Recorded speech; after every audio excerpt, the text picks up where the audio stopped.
Hello everyone, welcome to today's episode of this Gerka podcast. Today I'm joined by Jukkis and Pat Cox. So how do you feel today, Pat? Pretty good, yeah. From the old days of Fenerbahçe, but new generation coming through. So excited to see what happens this season. Yeah, it's very good to have such a great lad like you on the show. Thank you for joining us, first of all. It's good to be here. And how are you, Jukkis? Well, thank you for asking. I'm really good. It's plus 32 now in Finland. Tomorrow it could be snowing, but today I've been enjoying the really, really hot weather. And it seems, I'm really looking forward to next season. We have a pretty nice squad and Audi Cup coming. So, couldn't be better. Yeah, Pat, by the way, this is how Jukkis starts our podcast. He first mentions the weather. Yeah. So let everyone know about how is the weather in Finland. So we're just used to it, yeah. So, so it when I was away, actually, it was at 38 or something in the UK. Oh, that's hard. I saw. My colleagues were kind of, I suffering quite a lot. Yeah, I think people were tweeting, English people were tweeting, like it's like a hell there, Yeah. I think that's something unusual in England, right? Definitely, yeah. I mean, anything above 28 is like hot for the UK. So 38 is, unbelievable. It's back to, let's say, normal now. No, yeah. Grey and that's good. So how was your trip, your kids? Like, how was your vacation? Oh, my vacation? Yeah. Yeah, it was really good. Yeah, I went to Barcelona and enjoyed the summer here in Finland as well. But yeah, Barcelona was pretty nice. Hopefully we will play against them in Champions League soon. So, I could visit again. Beautiful city, but it's very nice. So let's start the podcast with the latest rumors that Ferdi Kadıoğlu. I think there's a problem going on in the club with the youngster. As you know, he deleted all of his Fenerbahçe posts on Instagram after not playing in the last friendly game. So I think he was mad at the coach or the club. I don't know. But it's for sure that he's unhappy now, and he's looking forward to leave according to some that rumors. And as far as I know, we will not see him playing for Fenerbahçe this season. Like, as he will be leaving, not sure on loan or permanently. But I feel like I think his days at Fenerbahçe is about to be over. So Pat, I mean, what do you think about this problem? I think it's a big problem, because it was all over Twitter, on social media. People were like unhappy with that behavior of us, not playing him. So some Fenerbahçe fans, they were blaming Ferdi for deleting his pictures about Fenerbahçe, saying that this is like it's not good for his future. So what do you think about it generally? Yeah, I mean, a young, let's say, international footballer. He's played for obviously the Netherlands youth team. He's got a couple of caps, a couple of goals. Yeah. So it's surprising that he hasn't been as prominent in the team, I guess, as obviously is Elif, who's also 19 like him. I guess to some extent it depends on position, but I can understand his frustrations if he's not even being picked for sort of friendly games. Friendly games, obviously, it's a chance for teams to get bills on the one hand, but also, if the likes of sort of Alper are getting played, who hasn't really featured much at all for Fenerbahçe the last few seasons. Indeed. If I was a young player trying to make my name in the market, I'd be a bit annoyed or frustrated or even angry to some extent that I've been kind of overlooked for someone who hasn't particularly featured much in the squad, despite earning big bucks. Yeah. Well, I think it will be a problem if Arsenal played another youngster over Alper Potuk. I think people wouldn't mind that. But playing Alper Potuk over Ferdi Kadıoğlu, this is the where problem starts, in my opinion. So what do you think, Jukkis? Well, yeah, we don't really know what's happening behind the scenes, what's happening in trainings and stuff, because, for example, in last game, I think almost every kid played except Ferdi. So it's not only about, the skills. There's something else, I think, or we don't know. And but yeah, for sure, what I have seen, I've only seen like clips, and that 12 minutes he played last season for us. Yeah. That he has the talent, but there must Indeed, be yeah. something that is missing. We just don't know, because like Pat said, Elif is 19 as well, and last season, all the 3 different coaches decided to use Elif, and they didn't use Ferdi. So there's So something, yeah. something else than just the skills that is, Yeah. a big Yeah, role in this situation, I think. Yeah, I can understand. And according to Sercan Hamzoğlu, a Turkish journalist, Ersun Yanal, I think he had definitely he had a talk with the club about Ferdi Kadıoğlu.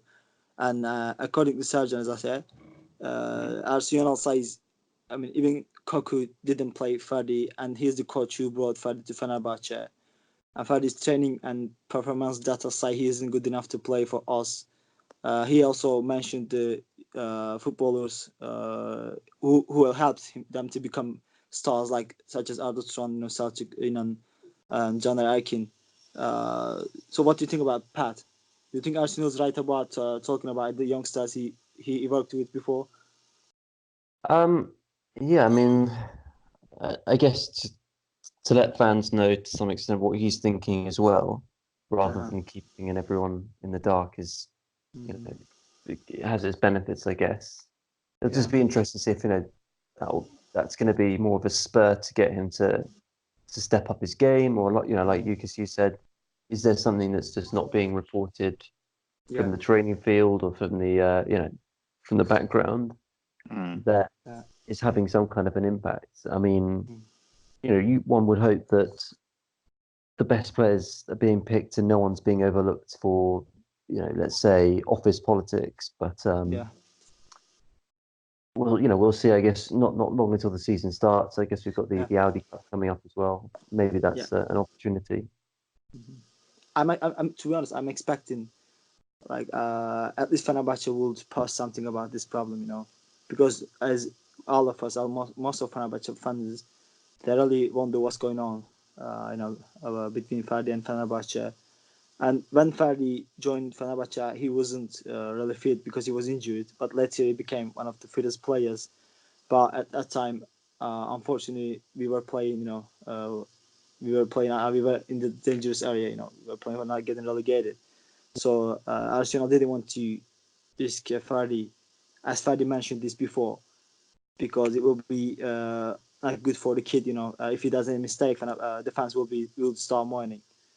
Yeah, that's the case. I can understand that, but I mean, the thing makes me confused. He doesn't play Ferdi even in the friendlies, but we just played 3 friendly games, and he just played Ferdi for 20 minutes, and it was as a right back. So I mean, you can actually, Ferdi plays. He's an attacking player. His number position is number 10, and you can actually expect him to play as a right back. He will fail, that's for sure, because his defensive skills, I don't think it's very good enough. And I like the kid. He looks very talented, and he played for all Dutch youth teams, youth national teams, and he was the number 1 shot, the number 10 shot. So I don't know what's going on, but I really expect Fenerbahçe to at least say something about this problem. And there are some questions from the fans as well. This one from Koz.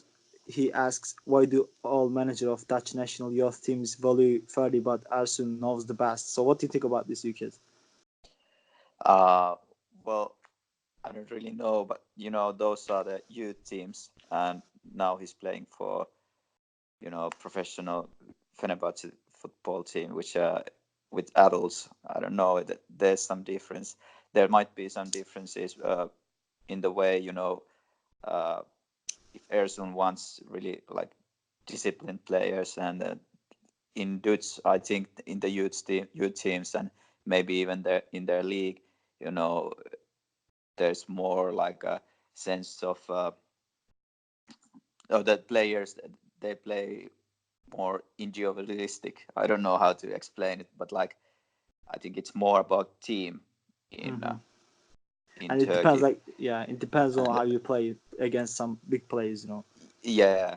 So it could be something like that.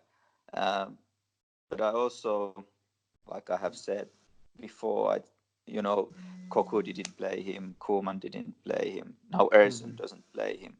But at that time, he was Ferdi was injured actually when he was at Fenerbahçe during Koku time. I think he was injured. He didn't even play for Dutch youth national team. Yeah. So I can't really. I wasn't really expecting Koku or Coleman to play him until he wasn't fit. Yeah. So I think this is why they didn't play him. Yeah. At the moment, we can only guess because we don't know too much.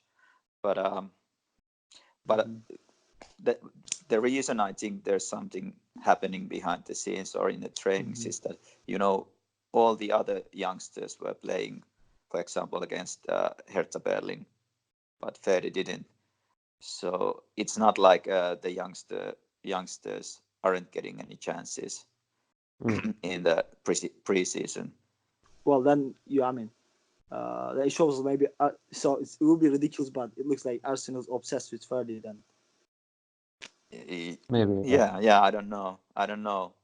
Maybe he did something that the coach doesn't like, but I don't think so because Ferdi looks like like the good boy in the class, like he's like pure face. I like the guy, but maybe there's another problem. I'm not sure yet.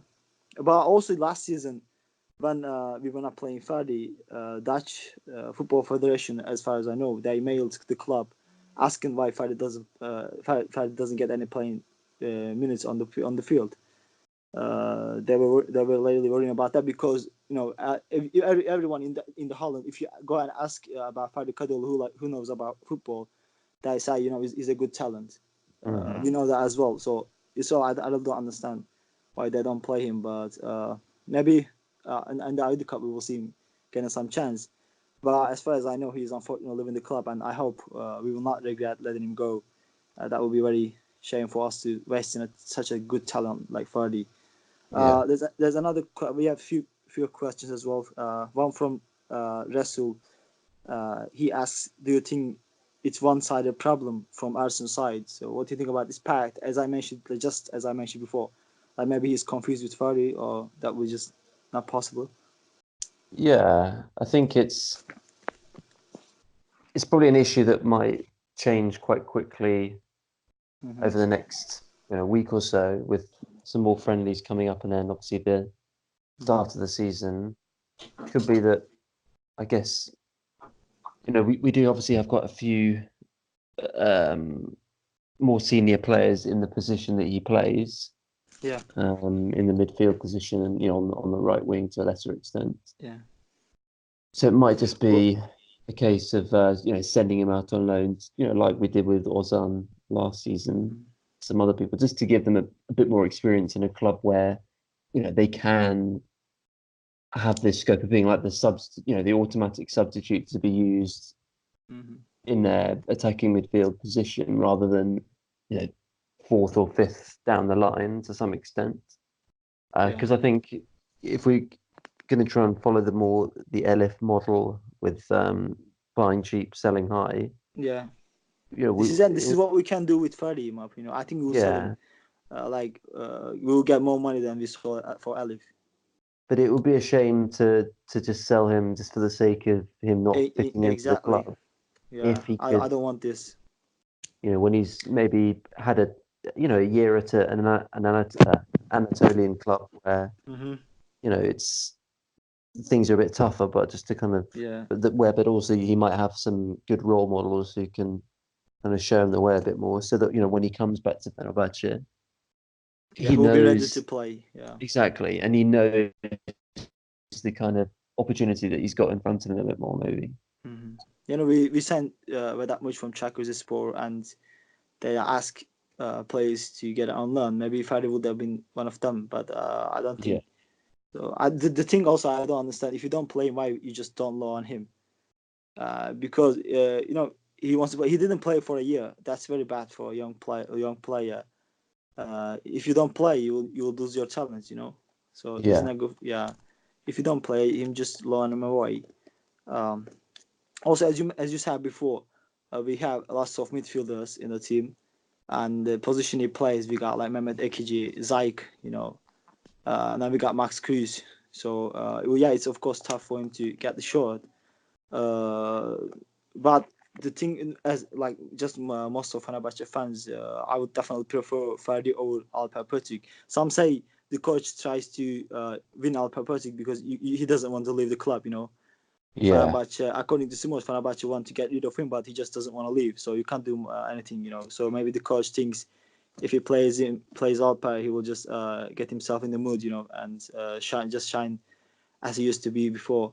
But I don't think Alper would shine again because he doesn't really care about football. It looks like because he's not in the mood. It looks like. Yeah. So that's why I say just play Ferdi over Alper Potuk. You will have nothing to lose, but if you don't play Ferdi, you will lose such a great talent. Sure. Also, just another question from Ghost Caliber.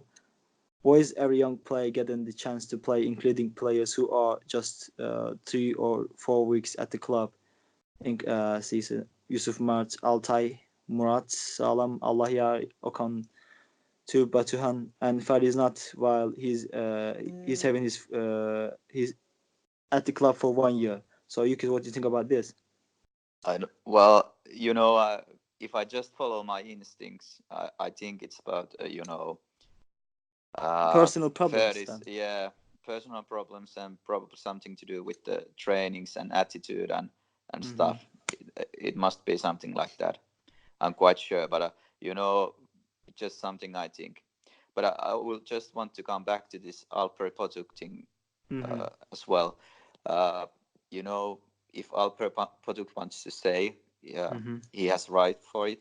And if the coach chooses to, play him, it's not his fault. And I think in last game he really tried his best. He really fought a lot, and he even got injured because he tried to win that ball before it crossing. Well, I don't blame Alper. Yeah, I don't blame Alper if the coach wants to play him. But the thing is, he looks like he doesn't care on the field. I mean, come on, he tried to do his best, but he can't do it anymore. And I don't think Alper will do any. So this is where people blame Ersun Yanal. I mean, Alper doesn't want to leave, so why you just play him? I mean, even if he doesn't care about football, so play Ferdi. I mean, at least you will be in such a great talent to sell just like Elif Elmas in the future. Yeah. I understand that point, but where I was coming is that protesting against Ersun and Alper will only damage Fenerbahce and our chances to win the title. It's only in the favor of Galatasaray and Besiktas, and we don't know what's happening inside the club. I wish we would know. It would be easier, but now I think it's just something. I think that it's about Ferdi's attitude or his behavior at the trainings or something. I cannot see any other reason because he's a talented player.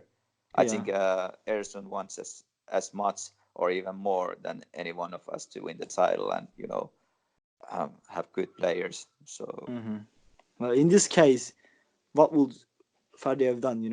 And I would just if you, as you said, if he did something bad in training or personal behavior, or maybe he said something bad to coach, or maybe he he likes hanging out a lot. I would expect Ersun Yanal or club to release say something about it. You know what I mean? Because now everyone if he did something bad, people like a couple days ago, Fenerbahce fans, they were like all over on the Twitter saying that why don't play Ferdi, why don't play? I mean, what did the kid do? So if I were Arsenal, I would just go and talk about it if he did anything.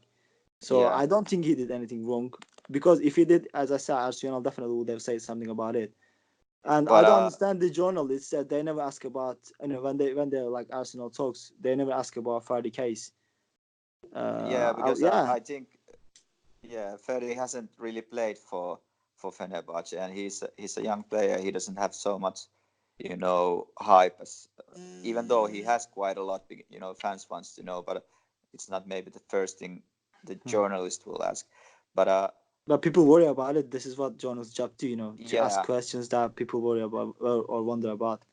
But was it like real cute where Ersun said that he's not, good enough in trainings and this is what, in as that I said, according to Sercan Hamzoğlu, who's a Fenerbahçe journalist. yeah. As far as I know, Sercan, he always comes up with true facts or something. This is what the fans say. I'm not saying that this is true, but this is what I've seen on the internet this today because it's just news.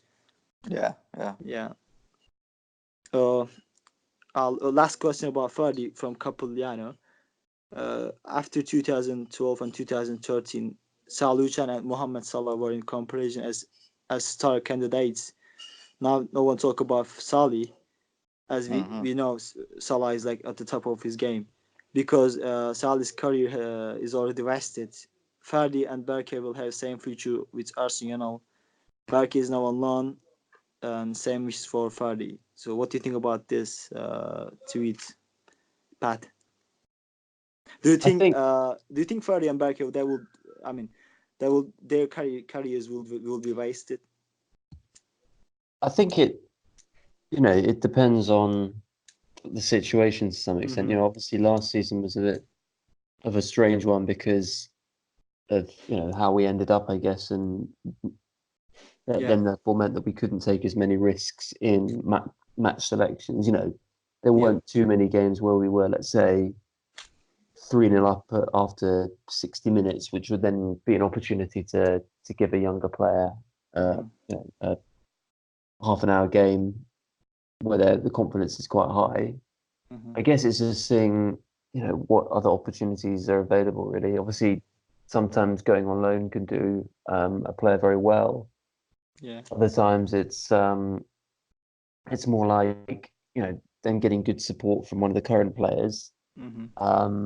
But yeah, I think there's still a lot to kind of get sorted out before the start of the season. We've got many goalkeepers kind of all coming in. We've got a couple of defense things, potentially 1 or 2 players coming in as well to the team. So it'll just be interesting to see. Obviously, if you're lucky, you become like the main substitution for a certain position, and that gives you then chances when we need to switch over, let's say, the left wing or someone up front. But to some extent, if you're like Ferdi, for example, we've got quite a strong central midfield already. We've got Miha Zayt's, obviously, Mehmet Ekeci already in those positions, sort of attacking midfield, as well as the likes of obviously Emre, Tolga Ciğerci when he comes back, Ozan to some extent, Tolga Arslan. So if unfortunately, maybe because it's a popular position, let's say, unless they're going to try and maybe see what they can do with switching his position to some extent, to see if he can be a bit more attacking, or could he be a sort of Victor Moses substitute, for example. Indeed, that's what I was about to say. Ferdi can play as a right winger. So we'll see. I think it's we've all been there when we've been a bit younger in terms of emotions sometimes get the better of us, and we haven't quite learned.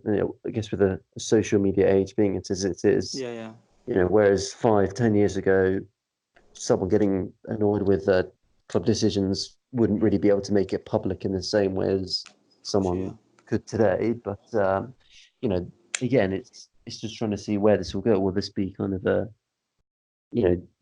beginning of the end thing for Ferdi, or is it going to be like a spur that says, look, this is a good opportunity for me. I really want to show my stuff.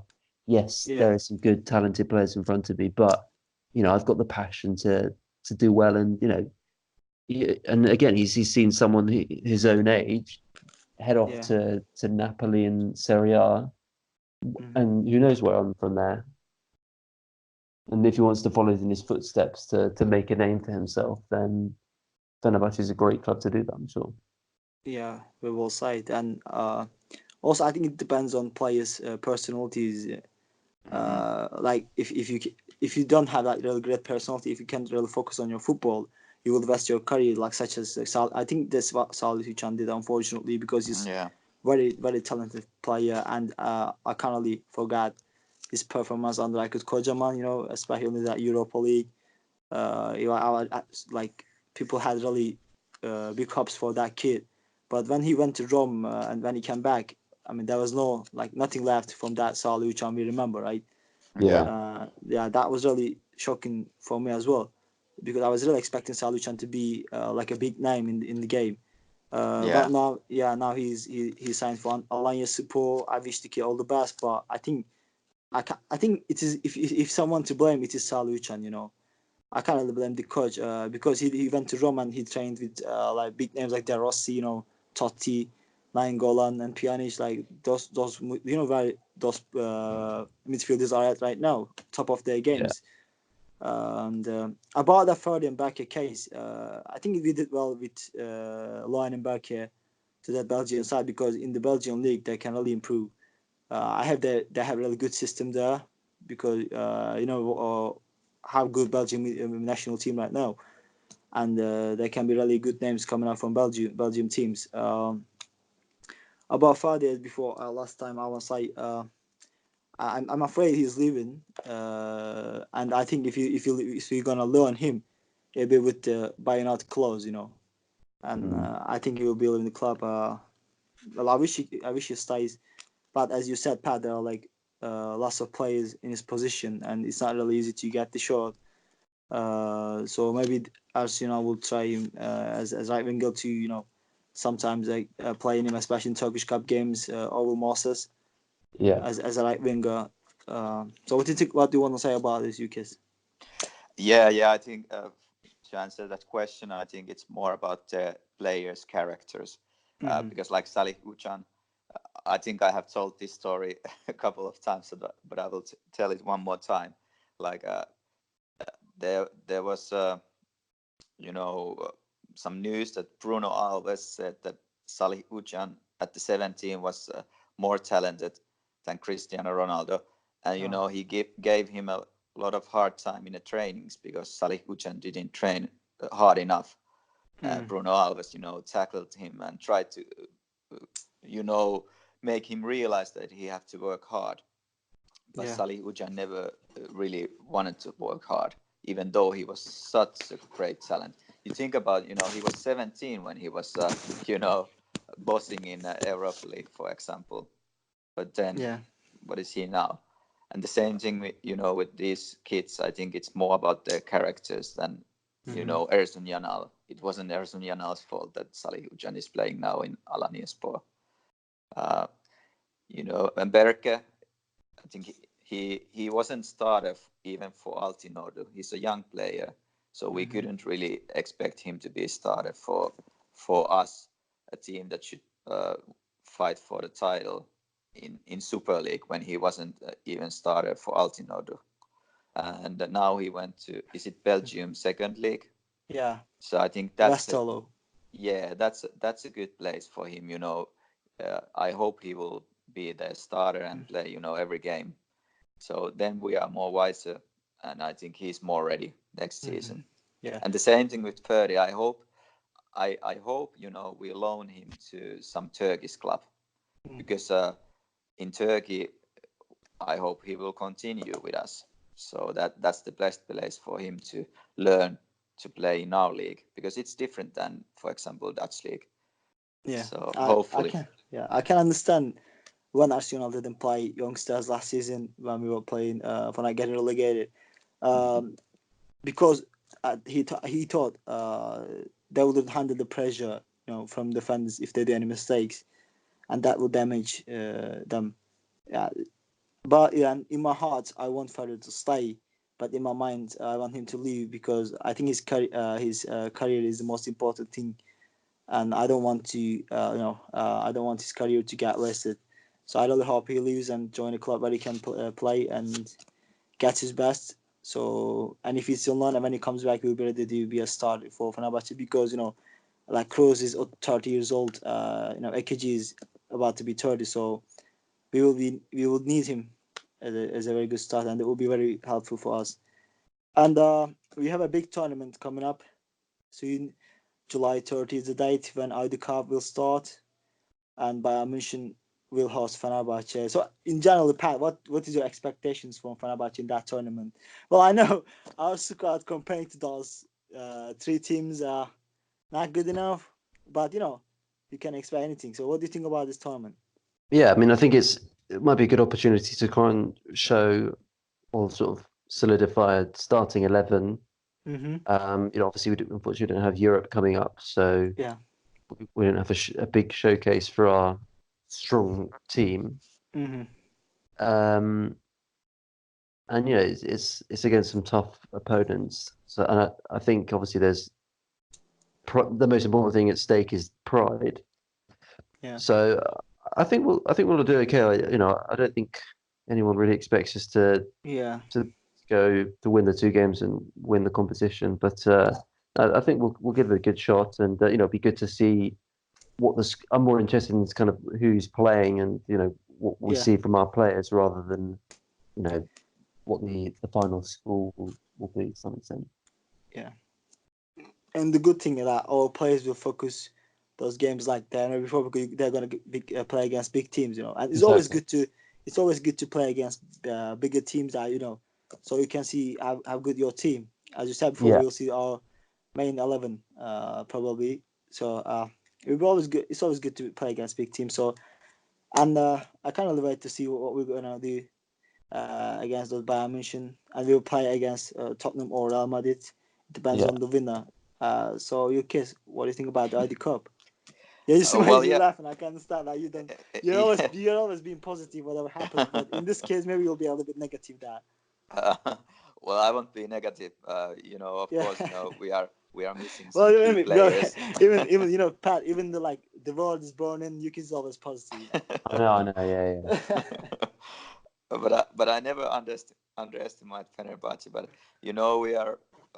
we are missing few key players. Like now, especially when Serdar Aziz got injured, we have one center back against one of the toughest teams in the world.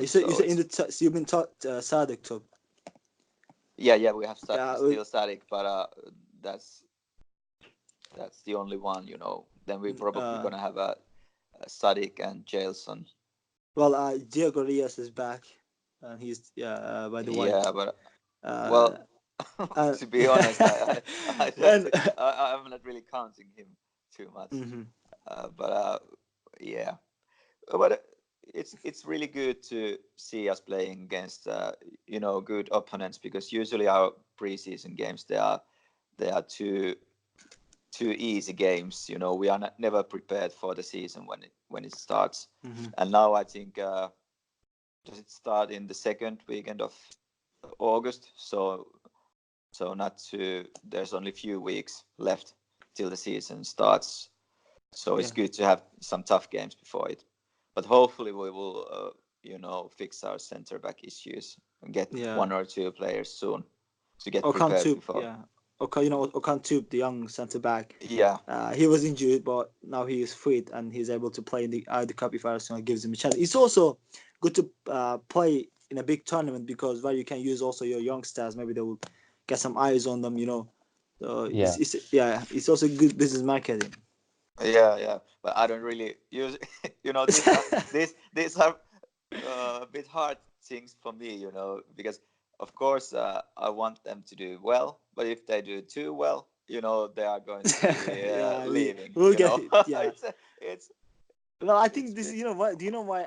I think Bayern Munich invited us to that tournament, because they will use all of their youngsters, because this is the only game they will use their youngsters against us. But we would always make surprises. So I think besides jokes, I think all the teams, they will use their best squad in that tournament. Because it's so close to the season openers. Yeah, indeed. Oh, also, Pat, would you prefer to play against Tottenham or Real Madrid? I think both would be quite good. It will be a good opportunity for the world to kind of watch our players, not just the likes of the Real Madrids and the Tottenham. So I think either would be fine. As a Tottenham fan, I've never actually seen my teams play each other. Yeah. There was a time, I think the Europa League 2012-13, where they were both in the semi-finals. I think even the following season against Braga. I think came right down to like the final, and it was like a 50-50 chance whether Tottenham would play Fenerbahce or not. Fortunately they didn't. But then I think both went out or something. But anyway, so yeah, I think it'll be good to see, obviously, in a more friendly environment. And so it's a friendly. It's a friendly game. So I think you wouldn't mind to Tottenham to play against Fenerbahce. I think it will be good for you to see. Two of your favorite players playing each other. Of course, yeah, and I think for the community, it's in Germany, isn't it? Yeah. Yeah, it's in Germany. Yeah, but if it's on sort of TV, we might get sort of some the London Turkish community or British Turkish community kind of watching it as well, because I think most Turks in the UK kind of move towards the Arsenal, unfortunately, because of the colours and the similarities with the Turkish flag. But for real, yeah, really. But that's what I've heard. Yeah. Yeah, I mean, people in the UK that I know, that Turkish people, most of them support Arsenal. Yeah. So I can understand that. Yeah. Because I think so in North London, obviously you've got Tottenham and Arsenal. I think again, because of the whole flag thing, it's they can kind of wear their national colours to some extent. Yeah. Supporting Arsenal. Also Tottenham's a bit further north, I guess. But no, it'd be good, I guess. It's a shame they don't sort of hold anything in the UK itself, but it'll be good. Yeah. So who would you prefer? You would get to Real Madrid or Tottenham? Sorry, Pat, but Real Madrid. Just because Real Madrid and Barcelona, they are different from all the other teams. It's something quite special to play against those two. But but of course it would be cool to see Fenerbahce play against Tottenham as well in the final, of course. Yeah, nice wishes, mate. Yeah, I hope so. We play final, but let's be honest, like that will be tough for us to get an final. We play against anyone who is coming to the final because we are going to beat Bayern Munich. Also, Pat, have you watched all of Fenerbahce's friendly games this season? I've watched some of the highlights, because I was traveling. Obviously, I couldn't. I can understand. So, it's been good. You watched the highlights. So, who do you think is like most shining player, Fenerbahce player? You think? I think there's been a lot of talk about sort of Jailson. So it'll be interesting to see what he can do this season. Again, he was out obviously for that ban after the Super Derby last season, but be interesting to see how he can kind of move forward. The guy's only 23 as well, so again, he's young. Yeah, he's not. Again, I guess without Europe, it's there's no sort of opportunity to directly show him off to potential suitors, but also, thanks to beIN Sports to some extent, there is more of a audience for Turkish games. Obviously the derby games are always popular, but if he can do his thing, then again it might be, sadly, just because of the times we're in, something where we can definitely recruit quite a good portion of the money, if not a lot more, for a potential buyer. Yeah, and I was impressed by Jelson's performance as centre back. I wasn't really expecting him to do that much well, to be honest. I was really surprised. He did well as a child. Like it last two friendlies he played as a centre back, and he did quite well. I know he was linked with Inter a couple of days ago. Like for a price of 10 million euros or something. It's quite good money actually. But as a child, he's like 23. He's still a young player, and I would like him to stay actually. So Jukkis, you send the games? Yeah. So, who's your favorite Fenerbahce player so far? Well, it's really hard to say because I really like Vedat Muriqi. I think Murat has been really good. Jailson. Indeed, Yeah, Jailson. He has convinced me as well. I would really like to keep him because he seems like a really versatile player. We can use him in many positions. And Moses has been much better than last season. I think he looks really sharp. Yeah. I think that I have only seen like positivities, like only good things. Even we lost against Hertha, I think we created 5 clear chances in the first 15 minutes. I think we were playing good football in the first half. Of course, in the second half we changed almost the whole team, and it was a bit different, but still. Yeah, I haven't seen Murat Salam before he joined Fenerbahce, but I don't like the guy. He looks like a professional. He's young. He's 21 years old, but he plays like 30 years old. I really like the guy, and I hope we will see him play more this season. Even if it will be tough for him to get the show from Isla or Dry's right back position. Pat, before we end the podcast, I want to ask you a few personal questions. So, how did you actually become Fenerbahce fan? Yeah, so I studied Turkish and Middle East studies at university in London, which meant a year abroad in Istanbul. And being a kind of football fan, I thought I'd be able to go out there and watch some of the games and soak up some of the football culture out there.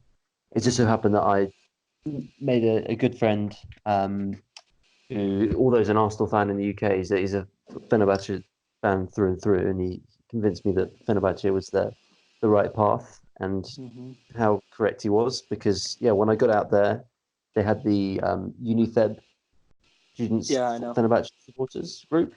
We don't. I don't know about in Finland, Jukkis, but we don't really have anything like that in the UK. I haven't really seen anything else anywhere. No. Across the world, let alone Europe. So it was a great opportunity for me to meet people there, but also go to the games. So before I even joined up, I thought, well, maybe I'll go to 3, 4, 5 games. Or, I need to make a Fenerbahce friend who wants to go to games first. But then all of a sudden, I'd be getting text messages pretty much every week to say, do you want to come to the game, or do you want to meet up to watch the game in this place or that place? And again, as I'm sure you found yourself, Jukkis, like being a kind of foreign Fenerbahce supporter, it really kind of sets you apart from, I guess, if you were, let's say, a Finnish Tottenham fan, for example, teams like Tottenham or the Madrids or the Romas have fans from across the world, but it's not at the same level at all in Turkey. And I guess also because I was learning Turkish as well, it meant that there's this, people would start kind of getting to know me indirectly, because they'd be like, oh yeah, there's this like British Fenerbahce fan, he knows Turkish somehow. He also knows some of the songs. So, it got a bit like, not out of control, but it was, some of the things I've been able to do because of that, or, people kind of recognizing me, or because videos got put on YouTube and stuff. They're like, oh yeah, you're the guy that's saying that's, oh yeah. Yeah, that's a great feeling, isn't it? It's great, yeah, it's fantastic. I'm very grateful for obviously the organizations and the people that I've met out there, and I like, whenever I go back to Istanbul now, it's obviously to see people from my years out there, as much as to soak up any culture or do any sightseeing. But since then, I guess I lived out there for a few years, so I think I had a season ticket when we won the 2013-14 season, which was good. But I think Parsa League then came back in after that, and I was also between the UK and Turkey a bit more. So I think that was the last proper season that I went to games on a regular basis. But I've been able to go to some of the derby games and some bigger games when tickets have been available. Yeah. And obviously I'll see what happens this season in terms of what I can go and see. Yeah. Hopefully we'll go to see some games this season as well. So we will go to join us. That'd be nice. And it's very great that you also choose Fenerbahce with us, other Turkish teams. Yeah, it's definitely it's good to have such a great Fenerbahce fan like you, mate. And I think you as well. Like, I was actually, when I went to to the club the other day, because I was talking about you, because obviously he appeared in the dergi. Oh yeah, this person reached out to him and did the interview on Skype or something like that, or sounded really good. And it's good, I think, for a club but like I said, doesn't have the kind of international fan base that maybe some of the more Western European clubs get. I think it's it's a thing of pride that Fenerbahce fans from Turkey or Turks abroad can be like, we're not just a national club. We've got people from the UK or from Finland or from Korea or wherever that support our club and are happy when we win and sad when we lose, just like the rest of us.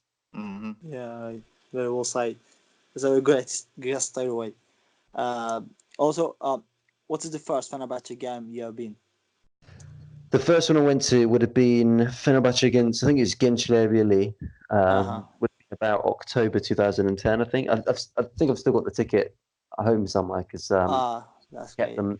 This was before I had the season card, so all the tickets were kind of printed things. Mm-hmm. That's the better way, in my opinion. You can somehow hold them in your house as a memory.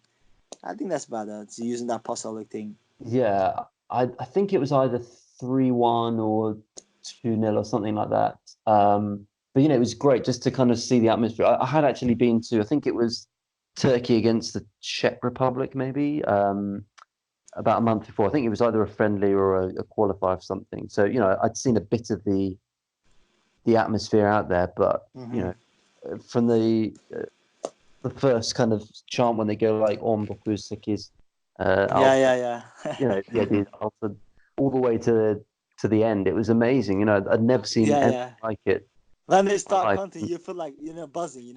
Yeah. When they start counting from 10 to 9. That's amazing. That's a great feeling. You got goosebumps all over your feet. Yeah. And it was because again that song, it wasn't like a song where I had to learn lyrics. That was the kind of the first one that I guess got to know because it was it was just counting down from 10 to 1 and then la la la la la la.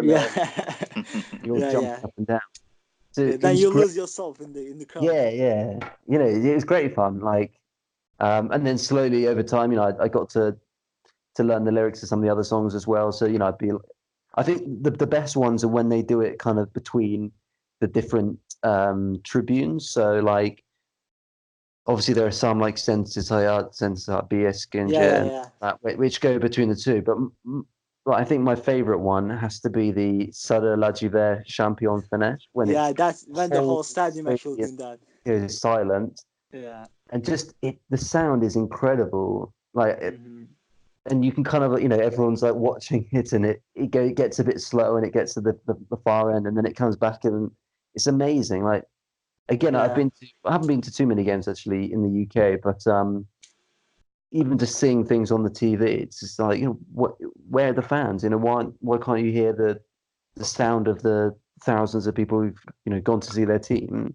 It's just the culture, and it's crazy. And even now, even just talking about those different things, I'm smiling like a little kid, just remembering that the first games that I went to and stuff. So it's a great memories indeed. Right?